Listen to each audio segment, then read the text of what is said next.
Binge the full week of The Ray Taylor Show ad-free over at inspireddisorder.com/plus. This is The Ray Taylor Show.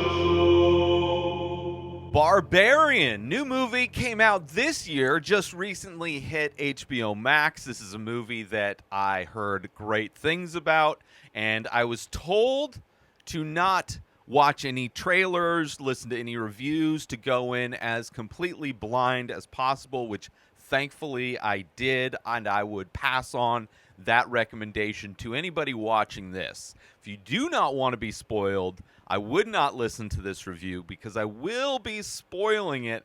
I would recommend definitely to go into this movie as blind, knowing as little as possible. I still haven't even watched the trailer. Trailers nowadays tend to reveal way too much.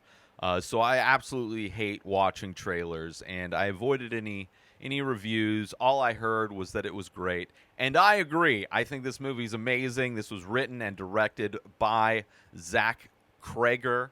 I don't know if he's done any other movies, and I'm going to check right now, and hopefully it doesn't take me too long to figure out what other movies. The Whitest Kids You Know? What? So he comes from comedy, which is great. He was an actor on that. Let's see, what about director?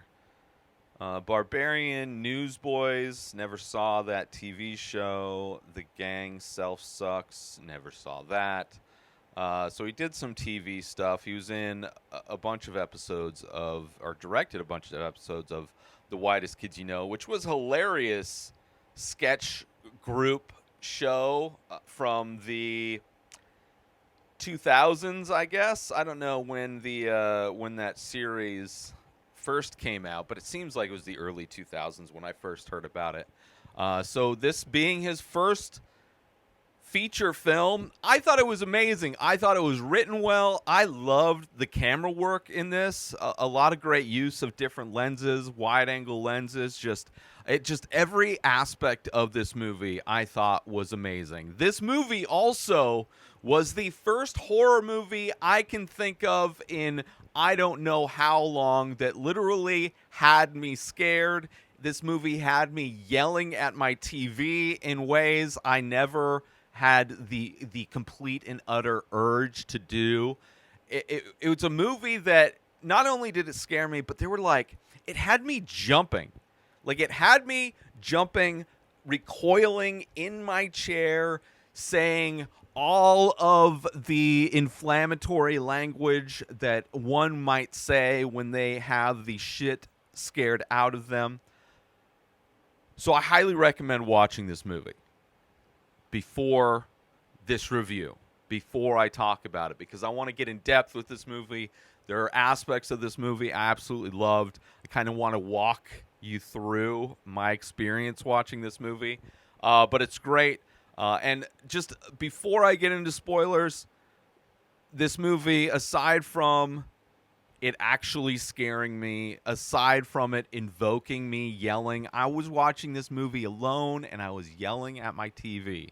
I don't know how many times I yelled during this movie, get the fuck out of there. What the fuck are you doing? Get the fuck out of there, right?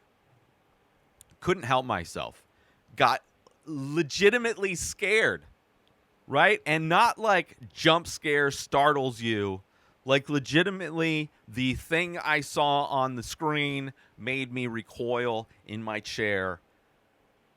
And also, this movie is well told, and told in kind of a three-part structure that kind of unpeels, sheds a new layer of the onion with each kind of piece of this movie. And I appreciated all that. The storytelling was amazing. The writing was amazing. The camera work was amazing. The characters are super interesting. And some I really was sympathetic towards. Some acted in ways that were very cautious and very intelligent. There were other characters I was hoping for their demise. And just some great practical effects as well, which is something that I feel is so lacking in so much of movies today, and in going through old horror movies like George Romero's films, for instance, as a great example, it's sad how less than so many horror movies are these days because they just use digital effects for everything, and so rarely, or they use practical effects, but it's so cleaned up digitally that it looks like it could just be CG. So this movie's amazing. I highly recommend checking it out. And with all of that said, I want to get into this movie and talk about this movie because I love this. This is probably one of my favorite movies I've seen this year. Absolutely my favorite horror movie I've seen in the month of October. As it is Halloween at the release of this episode. Happy Halloween, everybody. Hope everybody isn't scared of the right-wing boogeymen of fentanyl or what was in my day razor blades in the candy. Go enjoy yourself. I really don't know how much kids are even trick-or-treating these days anyway. My experience is there's not a whole lot of activity on Halloween when it comes to kids trick-or-treating like it was in my day. But anyway, with all that said, happy Halloween. Let's get into it. This movie, first off, takes place in Detroit, which is interesting, right? There's some interesting aspects of Detroit that are used to great effect in this movie. You have this woman visiting Detroit. She has an interview, business interview, rents an Airbnb.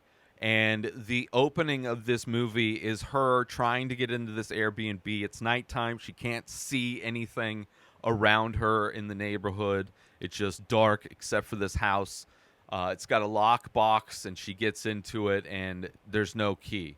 Finds out double booked, right? It's like, oh, like the thought of going on a trip for any reason, whether it's for pleasure or business, and getting an Airbnb and having it double booked, having somebody in there has to be the most frustrating thing. Her trying to get a hold of the person that runs this Airbnb is just painful. How just it's you can't get a hold of the people you need to get a hold of in any situation these days, whether it's like an independently run Airbnb or a major corporation. There is so much distance put between the customer and the company. It is absolutely ridiculous. Most things are handled by like bots nowadays, and it's just painful how little any regular human is treated in every situation. So double booked, turns out there's a guy inside. And it's like this whole time, this whole interaction with her and this guy is like, you don't know what this guy is like. Is this it could easily be we're watching a horror movie. You're watching a horror movie, and like this guy, while being like respectful and being seemingly a nice dude, also kind of has the vibe of like a magician who's telling you how thoughtful and respectful he is, while also potentially pulling the rug out from under you, right? Like, despite how on the surface it seems like this guy is trustworthy, at the same time, you're watching a horror movie. You can't trust anybody in a horror movie. And for this situation, it's like, for all we know, he owns the Airbnb, and this is how he lures people in, right? Only books women, and then just has this confrontation, this situation where it's like, oh, it's always double booked. I don't know what happened. Why don't you come in? So, like, I'm super suspicious of this guy the entire time, despite the fact he seems like a nice guy. Like, I'm of two minds when it comes to this guy that's already in this Airbnb, right? And she's playing it super cautious, right? She's playing it smart. Obviously, probably shouldn't have even gone in to begin with, right? Like, oh, it's double booked. Somebody's in there. It's like, well, I'm going to fuck off. I'm going to find a motel or a hotel or a Holiday Inn right? Listen to some Snoop Dogg and contact customer support the next morning and get my money back, right? I'm not going in to begin with, but she does. It's bad weather. He invites her in. It's late at night. He's like, come on in while you figure out. And she wants to double check, make sure he's booked in this place. Anytime she goes in the restroom, she goes to change, whatever. She's always locking the door.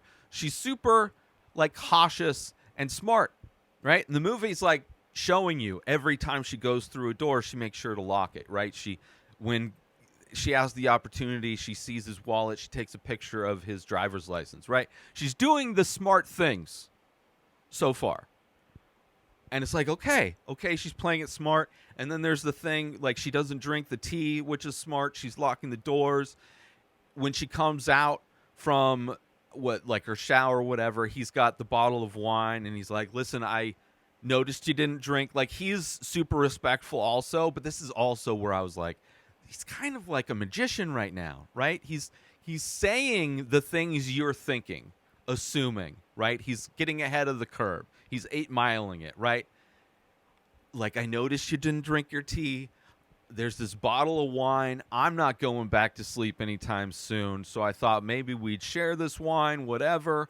But I noticed you didn't drink the tea, so I was going to wait for you to open this bottle of wine. I'm like, motherfucker, this guy's poisoned the wine, right? And he's waiting to make sure, so this illusion of safety gets pulled off. Like, he put a needle. Like, we're going to see, I kept waiting for, like, a shot in the background of a needle, or a flashback of a needle going through the cork and injecting something that he's going to roofie or whatever, right? Of course it doesn't happen, but this whole time I'm paranoid. As she should be.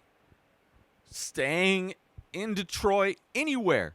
She's staying at some Airbnb that's double booked, so it's like the people who are running it, like, don't even pay attention to their own shit. There's this guy who's, like, almost too respectful. He's almost too thoughtful about the things, right? He's going overboard, sounding like a magician that's like, you may think that this bottle of wine is safe. And then there's the creepy thing that happens at the middle of the night where her door's open. And then, like, in the background, you see, like, when she goes to wake him up, in the background, you see, like, this, it's, you know, blurry in the background, but in dark down the hallway, you see this figure go into what we find out to be the door that leads to the basement. Just super creepy stuff, right? And I love that kind of decorating the background with the terrifying thing, right? Mike Flanagan does a great job doing that. Recently watched all of his movies, and unlike most directors that pack movies with jump scares in order to pull off the terrifying nature, just having things subtly in the background of shots is terrifying, especially if you're actually watching and paying attention to the movie. So yeah, it's like, on one hand, she's doing all of the things smart. The one thing that hinged on this, even though she was, like, locking the doors, all that stuff, and taking the picture, is that when he tells her that, oh, you're probably not going to find a hotel because there's a convention in town, right? And she doesn't ever double check any of that, right? She just takes his word not to even bother trying to find a hotel, right? Like that, her staying there, probably not a good decision. Her trusting his word that there's a convention in town, which is kind of crazy that, like, one convention, it's not like Detroit is a small podunk town, right? I know it's, like, in dismay, but it's still a major city. I can't imagine a convention populating all of the hotels and motels in the area. I don't buy it, right? Like, I live in Palm Springs, way smaller than Detroit. And if there's one convention in town, there's probably all of the rooms near where the convention's at are going to be booked, but there's plenty of other places. The only time it's very difficult out here is like during Coachella, right? Where it's a weekend long music festival, then it's kind of tough to find a room, right? But one convention's going on every weekend in every city. But she buys that, which that was the first time that I was like, oh no, right? She's definitely careful, but she's not perfect. Which you can't be. It's a horror movie. They have to, like, people have to make bad decisions. Like, definitely out of horror films, she's smarter than the majority of people that are in horror films, right? There's a level of caution that she's taking, but there's also, he's warming up to her. She ends up sharing wine with him, drinking wine. They find out she's like telling him that she's in town for an interview. He not only happens to know the documentarian that she's going to work with or interview to work with, but also he works for a potential subject of the documentary that she is looking to work, where he's like one of the guys who runs an art collective in Detroit. Which is very coincidental, right? Like somebody, if this was going to be a movie where a guy sets up this situation in order to attack people, you would think he would also do the research to find out what she's in town for, right? Regardless, this movie's got you on your toes. It's got me on my toes, and I was hooked. Let's take a little break from the show to promote. If you sign up for Inspired Disorder Plus for 1 year specifically, you get a free painting. So a year subscription of Inspired Disorder Plus is $50. The painting, the majority of them are $100. So it's a $150 value signing up for 1 year of Inspired Disorder Plus. So not only do you get a free painting, but you also are subscribed to Plus for a year, which means that you can binge this show, The Ray Taylor Show, ad-free, the full week, ad-free, available on Monday. You also get discounts that are members-only pricing type of deals. All of the podcasts that I've produced in the past, close to 20 different podcasts I've produced, hundreds of episodes. There's also my personal blog. You can ask me anything if you want to start podcasting or get into art. All of that stuff available in addition to a free painting when you sign up to 1 year subscription of Inspired Disorder Plus. Head on over to inspireddisorder.com/plus and become an Inspired Disorder Plus member today. And now let's get back to the show. So then the midnight thing happens.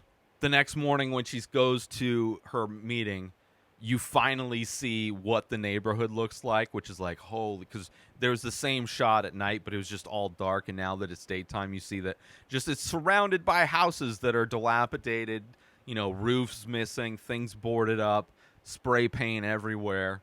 Just a neighborhood that's utterly destroyed except for this one house on the street. She goes to her thing, whatever, cool. The person interviewing her is like, you should not be in that neighborhood. Now, despite her making bad decisions the night before, again, follow this woman's advice. Get out of there. Like when she left, she didn't bring her stuff. Right? She had planned to go back to the house after the interview. That's not how she should have played it. She should have packed her stuff up the next morning and then peaced out. Right? I'm done. Nice to meet you, stranger guy. I wouldn't completely trust him, even though she let her guard down, but she has a level of trust for this guy. She should have been gone right after the interview. No reason to even stay in town if the interview is over. But she goes back, she gets her stuff. When she gets back, there's kind of this scary thing where there's like homeless guys chasing after her, running down the street. Like you see him in the background as she gets out of her car. And it's like scary.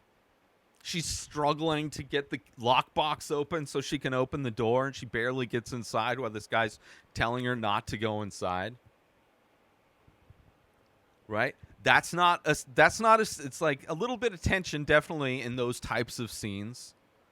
And definitely a better version of that type of scene because she's got to get this key out of a lockbox. It's not somebody that just has their keys in their pocket and they're fumbling it in the last moment trying to get the door open. They drop it before they get the...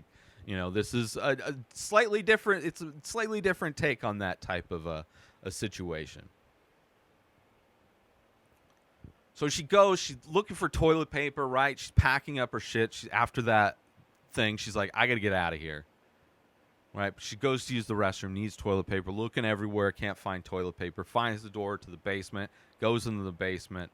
Door just isn't like, just kind of just is off balance and closes. Right? Door to the basement closes. She can't get out of the basement. She's locked in the basement. She finds this trap door from a rope. And I was like, right when you see that, it's like, no. Especially since the figure in the background the night before, it's like, there's something down there that's not this other guy. And if it's not in that room, when she finds this other door, it's like, oh, well, she's bound to run into whatever that was. And this hidden trapdoor situation is ridiculous. And then she even plays that, she opens it up, and even she says nope. She looks inside, she's like, nope, not doing that. But then eventually, she rigs up the mirror so she can shine light in there. She's kind of like seeing, anybody in there? And then she goes, she finds that room. Right? You're in some weird basement. Find a trap door to another part of the basement. And then in that other part, there's a room where it's like got a camera on a tripod, a bed that's stained with all of the bodily fluids, a bucket.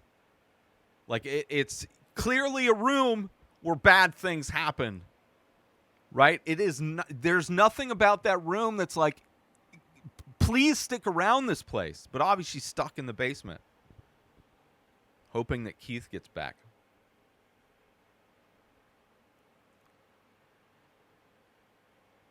And this whole time, like, just get the fuck out of there. Go, leave, break the fucking door down.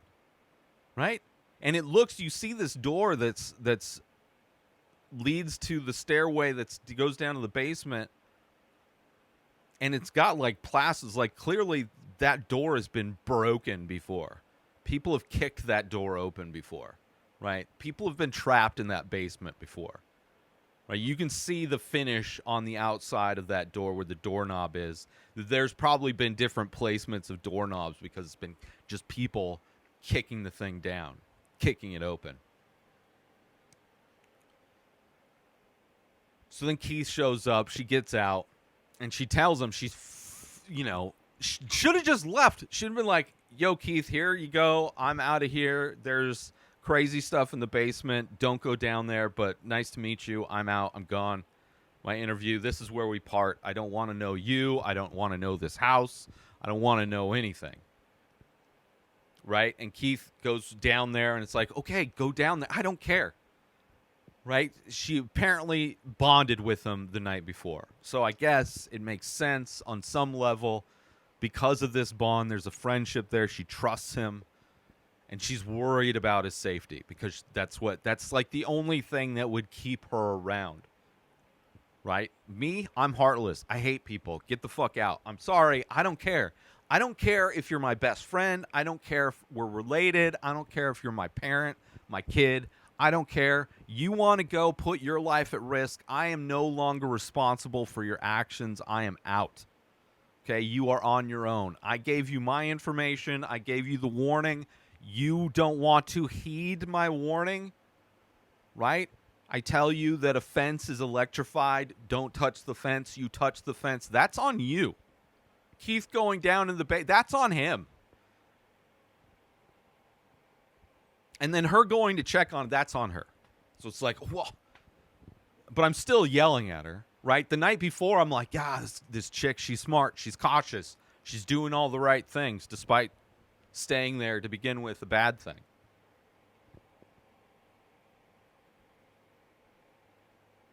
And when she's down, trying to find Keith, he disappeared.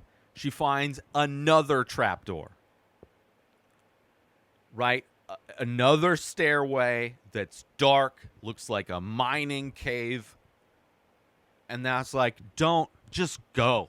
Like, whatever like, at that point, I'm like, he's in on it. He's in on this shit, and he's trying to lure her down there. I'm like, get the fuck out of that basement. When she finds that second trap door, and it's just that dark tunnel, it's like, there is no reason. I don't care if you can hear him calling for help, and it sounds legitimate. You're like, I'm out. Peace. Good luck with that. But you can't do that because this is like a horror movie. And she goes down, and the first time, spoilers, people, the first time that I got the shit scared out of me, right? She's using her phone flashlight, trying to illuminate, doesn't do a great job, but you like, through the darkness, you see Keith kind of like scrambling on the ground, right? Almost like crawling at her. Freaked me the fuck out. I was like, ah! First time scared. And she's like, we need to get out of here. He's like, no, we got to go this way. There's something down here. We got to go. Right? He's trying to go the other way. She's trying to get him the fuck out of there. And then the second time I'm scared, right after this situation, not prepared at all, from the darkness comes this naked monster lady and just crushes his skull. I literally was like, oh my God! Like the visceral fear. I was just in this movie. I was on this bad idea trip that they were doing. And to see him come out of the darkness, and then it's like, oh, okay, like you have that fear, then, oh, okay, he's not the threat. He's scared shitless too. And then just immediately after that, right? It just gets you again. This false sense of security with this monster, naked monster lady, and just bashes his head. Brutal. And that's where I fell in love with this movie. I was like, oh, this movie got me twice. 2 punches, left, right. Got me. Just totally had my guard down. Amazing. And then it cuts to the second part. Like, I never yelled at my TV as much as when she was going down that dark second corridor. Get the fuck out of there. Go. What the fuck are you doing? Go. Yelling at my TV. Got scared twice. And then cuts to the Justin Long part of the story. Right? Peels back that onion a little bit more. And you find Justin Long, Me Too, producer, director. He's some part of Hollywood, and gets a call, finds out that this person he's working with accusing him of rape. And, right, you don't know how to take it. Obviously, seeing it from his perspective, you're like, okay, maybe it's like somebody just trying to ruin his career. Later, we find out that he is a piece of shit. Right? He acts like a piece of shit. He basically gets quote-unquote canceled, which is just fired. Oh, you lost your jobs because people don't want to work with you. Right? That's not being that's just suffering repercussions for your actions.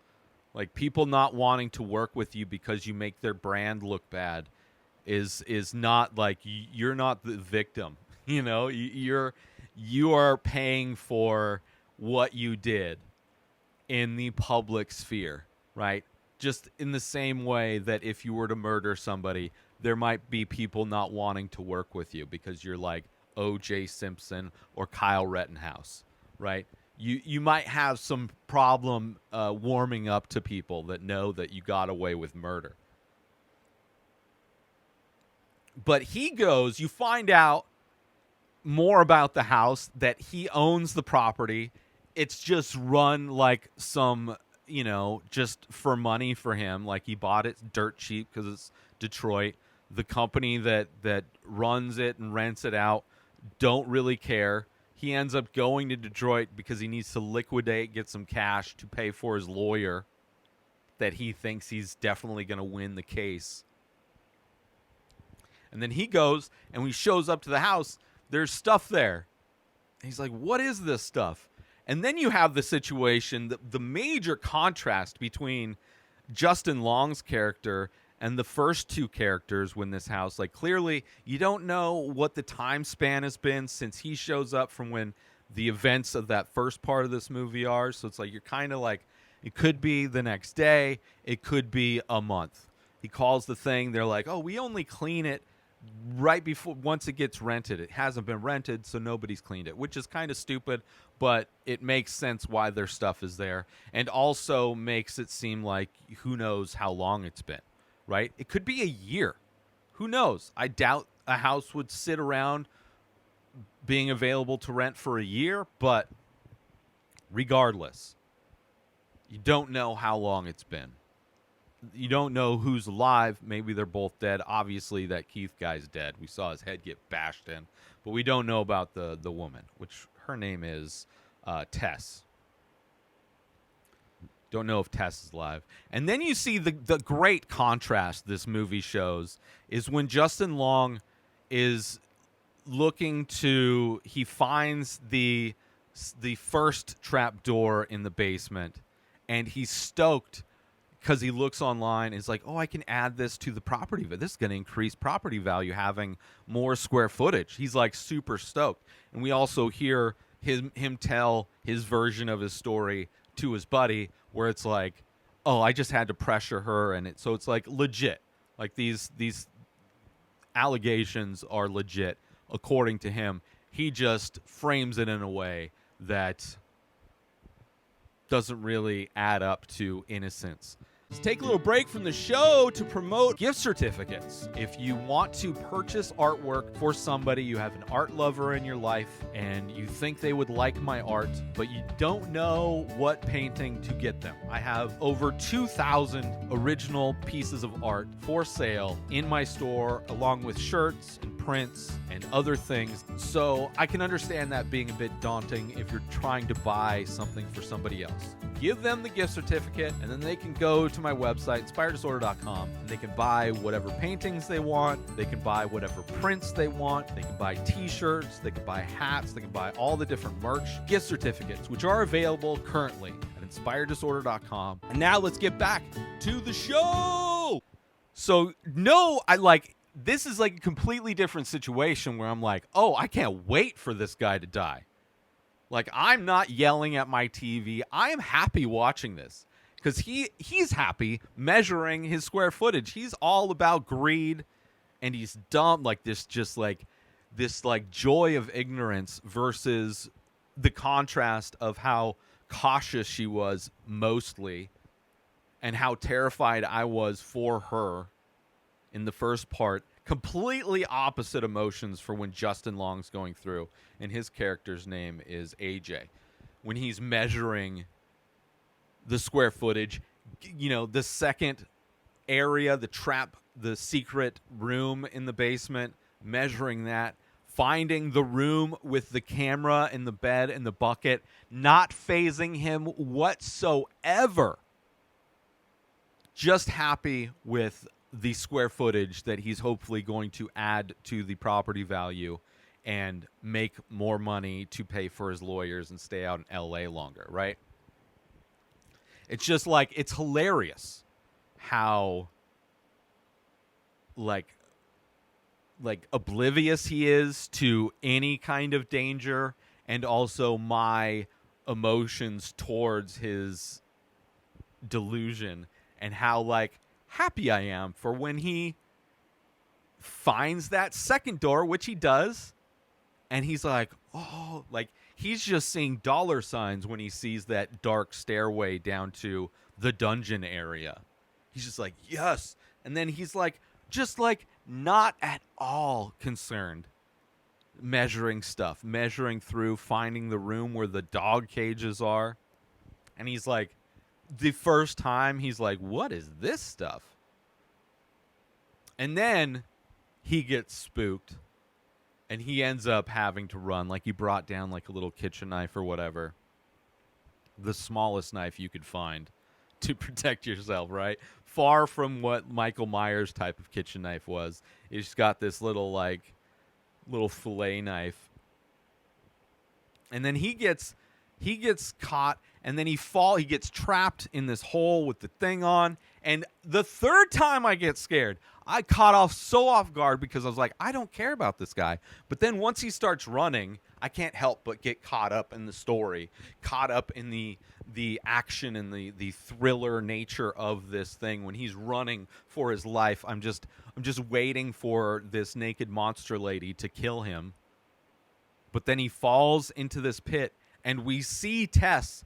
And when she shows up, it's like these characters just like coming out of the darkness scared the shit out of me.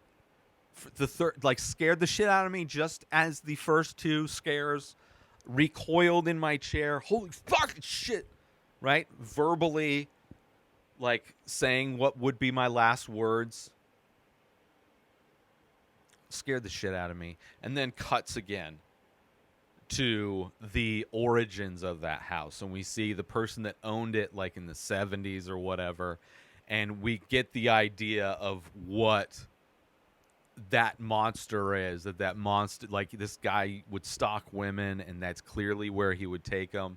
There was a TV VCR combo playing, like, you know, how-to videos for mothers who are nursing. So it's like, clearly there are people, generations of inbreeding going on in that place. Insane.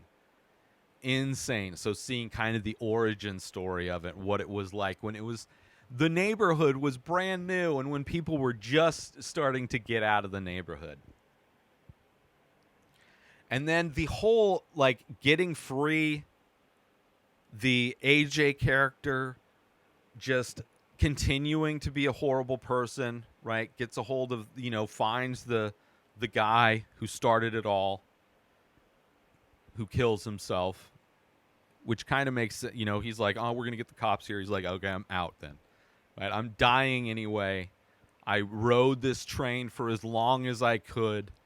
That monster lady, like, inbred, like, abomination that's out there, I can't deal with her anymore, so I'm just checking out now. Thank you very much.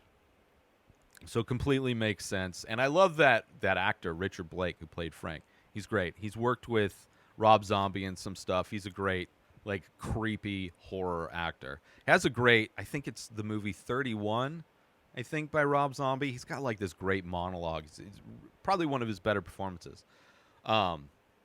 So him killing himself, the AJ gets a gun. And, of course, like, you see the events that are happening. She, like, gets free.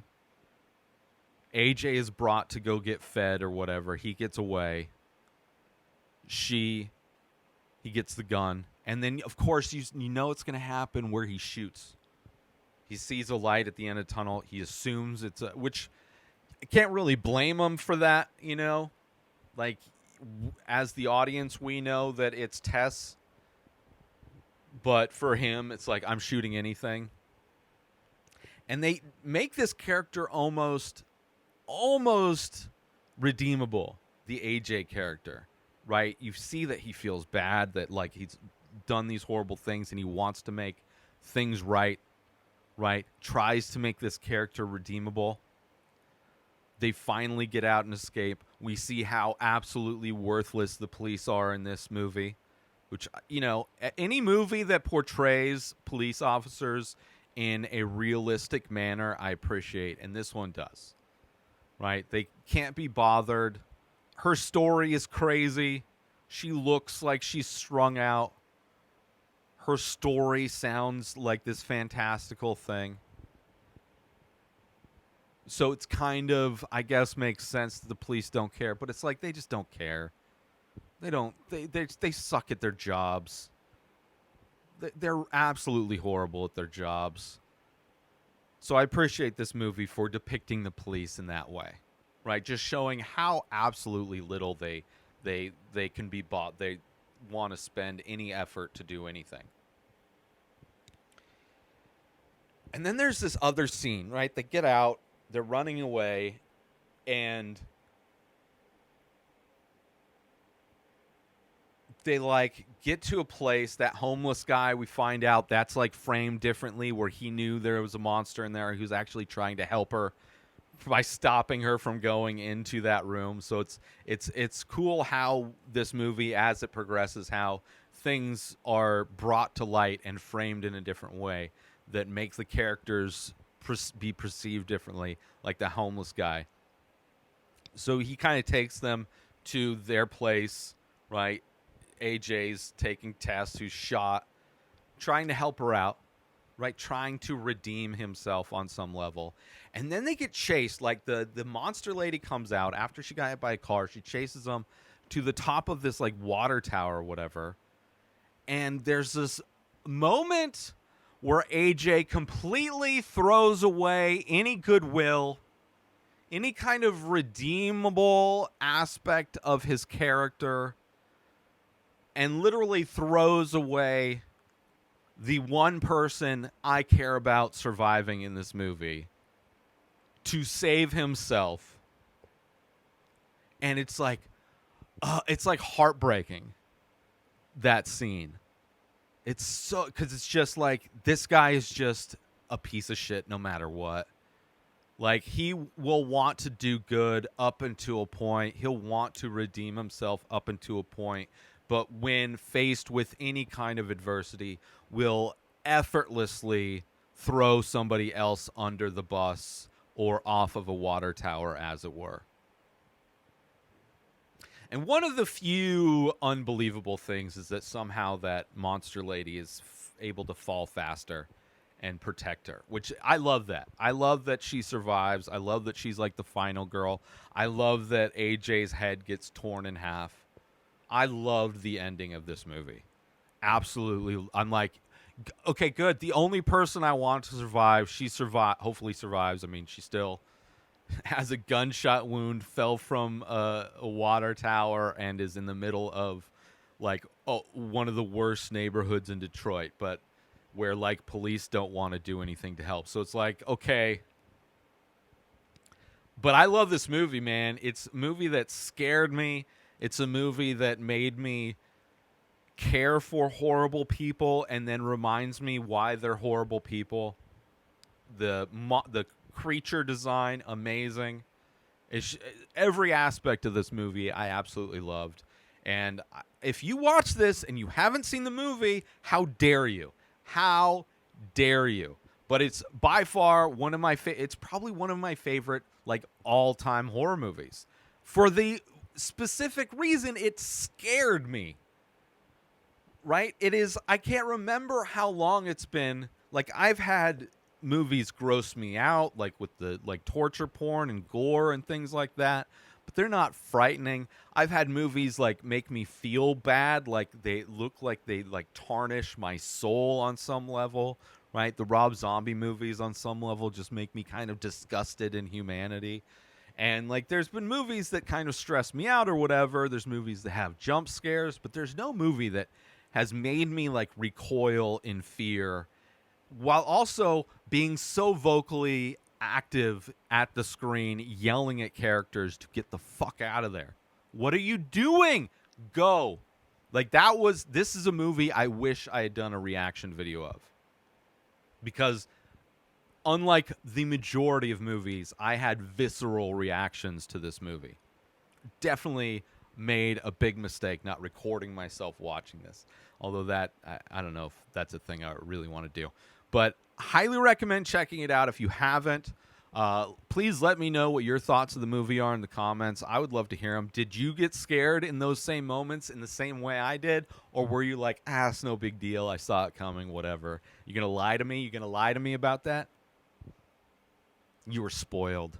Somebody spoiled you. You knew what was happening. Anyway, I love this movie. By far the best horror movie I've seen in a long time. And highly recommend checking it out. It's great. It's great. Barbarian. New episodes of The Ray Taylor Show come out every single day. Subscribe on YouTube and everywhere our podcasts are found.